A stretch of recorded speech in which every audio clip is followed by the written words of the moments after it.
দই কাতলা, ক্ষীরোদ কাতলা এই রেসিপিগুলো তো খুবই দেখছেন, বানাচ্ছেন, খাচ্ছেন। আজকের রেসিপিটা 2 মিনিট অপেক্ষা করে একটু দেখে যান। যেমন কম সময় লাগবে বানাতে, খেতেও লাগবে সেই রকম দুর্দান্ত। আর বানাতে লাগবে মাত্র কয়েকটা উপকরণ। আর যেমন সুন্দর দেখতে লাগছে সেই রকম দুর্দান্ত খেতেও হয়েছিল।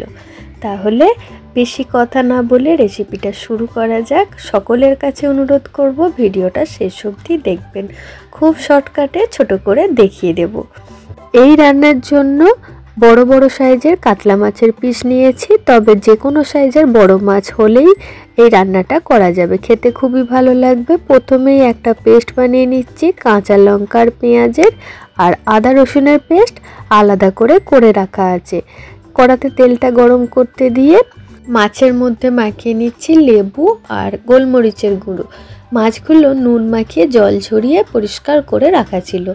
এবার তেলটা গরম হয়ে গেলে মাছগুলো ভেজে নেব। মাছগুলো বেশ কড়া করেই কিন্তু আমি ভাজবো।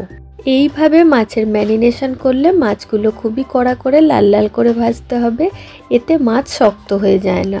যদি হলুদ দেয়া থাকতো মাছগুলো শক্ত হয়ে যেত।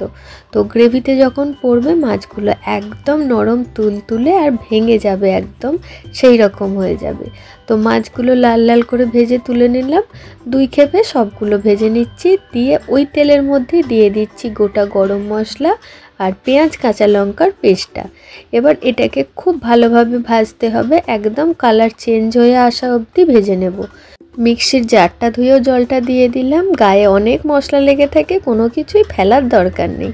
জলটা একটু শুকনো হতে সময় লাগবে। যাই হোক, ভাজা ভাজা হয়ে গেলে এবার দিয়ে দেব আদা রসুনের পেস্ট। আমি এখানে 1.5 চামচ মতো আদা রসুনের পেস্ট দিয়েছি। যার যেমন গ্রেভির কোয়ান্টিটি সেই অনুযায়ী মশলা ব্যবহার করবেন। এবার এগুলোকেও খুব ভালোভাবে ভেজে নিচ্ছি। ভিডিওতে দেখতেই পাচ্ছেন কীরকম কালারটা চেঞ্জ হয়েছে। এবার এই সময়তেই দিয়ে দিচ্ছি ধনে গুঁড়ো, সঙ্গে একটুখানি গরম মশলার গুঁড়ো আর স্বাদ মতো নুন। আর এরই সঙ্গে দিয়ে দেবো বেশ কিছুটা ক্যাপসিকাম কুচোনো আর টমেটো কুচোনো।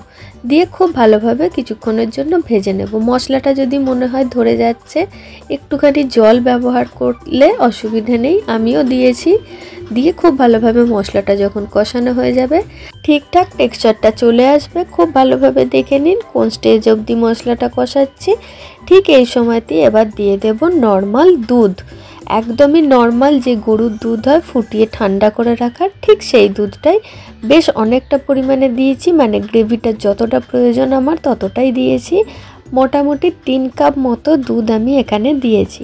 খুব ভালোভাবে একবার ফুটিয়ে নিতে হবে সব কিছুটা। এবার সব মশলা খুব ভালোভাবে মিশিয়ে দিলাম। আর নুনটা এই সময় একবার চেখে দেখে নিতে হবে ঠিকঠাক আছে কিনা। আর সঙ্গে দিয়ে দিচ্ছি 1 চামচ চিনি। এই ধরনের রান্নার জন্য চিনিটা দারুণ ব্যালেন্সের কাজ করে, একবার দিয়ে দেখবেন। একবার ফুটে গেলেই ভেজে রাখা মাছগুলো এবার দিয়ে দেব। দিয়ে কিছুক্ষণের জন্য একবার ঢাকা দিয়ে দেব।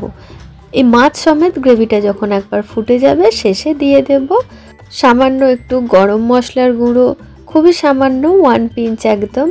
আর ওরই সঙ্গে দেব বেশ খানিকটা গোলমরিচের গুঁড়ো। যে যেমন ঝাল খেতে পছন্দ করেন সেরকম দিয়ে দেবেন। আর দিচ্ছি কুচনো ধনে পাতা আর বেশ কয়েকটা চেরা কাঁচা লঙ্কা। এই সময়তে চাইলে একটু কসুরি মেথিও দিতে পারেন, সেটাতেও খুবই সুন্দর স্বাদ আসবে। আমি একটু অন্য রকমের করতে চাইছিলাম, তাই জন্য কসুরি মেথিটা দিইনি। খুবই সুন্দর একটা রেসিপি শেয়ার করলাম। আপনাদের কেমন লাগলো আমাকে জানাবেন। আর অবশ্যই একবার বাড়িতে ট্রাই করে দেখবেন। আমি গ্যারেন্টি দিচ্ছি এই রান্না খেলে দই কাতলা, ক্ষীরোদ কাতলা এইসব রেসিপি ভুলে যাবেন। আর এই রেসিপিটার একটা কি ভালো নাম দেওয়া যায় সেটাও কিন্তু আমাকে সাজেস্ট করবেন। যাই হোক, সবাই ভালো থাকবেন, সুস্থ থাকবেন। আর এইরকম ঘরোয়া রান্নার রেসিপি দেখতে জানতে আমার চ্যানেলটা ফলো করবেন। একদম কড়ার সঙ্গে সঙ্গে গরম গরম ভাতের সাথে পরিবেশন। দেখে নিন মাছটা কতটা সুন্দর দেখতে লাগছে আর ভেতর থেকে কতটা জুসি হয়েছে, শুধু দেখে নিন। একদম সেই বড় বড় রেস্টুরেন্টের মতো খেতেও লাগবে। তাহলে ভিডিও যদি ভালো লেগে থাকে লাইক, শেয়ার, কমেন্ট করতে কিন্তু ভুলবেন না। আজকের মতো আসছি, টাটা।